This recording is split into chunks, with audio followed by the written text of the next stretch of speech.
ইঁচড় চিংড়ি বানাবো, তার জন্য আমি ইঁচড়টা কেটে নেবো।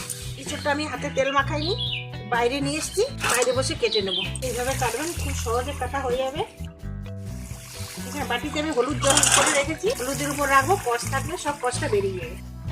এঁচড়টা আমি এবার একটু হালকা সিদ্ধ করে নেবো। কড়াইতে জল দিয়ে দিয়েছি, একটু হলুদ দিয়ে দেবো, দিয়ে এঁচড়টা দিয়ে দেবো। হালকা করে সিদ্ধ হয়ে গেছে, এবার আমি তুলে নেবো। এঁচড়ের সঙ্গে আমি আলুটাও দিয়ে দিয়েছি। চিংড়ি মাছটা হালকা করে ভাজা হয়ে গেছে, এবার আমি এঁচড়টা দিয়ে দেবো।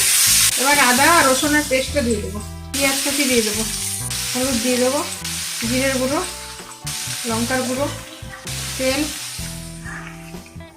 নুন, ভালো করে কষিয়ে নেবো। কষানো ভালোভাবে হয়ে গেছে, এবার জল দিয়ে দেবো। এঁচড়টা ভালোভাবে সেদ্ধ হয়ে গেছে, এবার আমি তেল দিয়ে দেবো। এবার তেল দিয়ে দিচ্ছি, জিরে দিয়ে দিচ্ছি, তেজপাতা, এবার এঁচড়টা দিয়ে দিচ্ছি। এবার গরম মশলা দিয়ে দেবো, দিয়ে নামিয়ে দেবো। এঁচড় চিংড়ি এইভাবে রান্না করে খাবেন, খুবই ভালো লাগবে।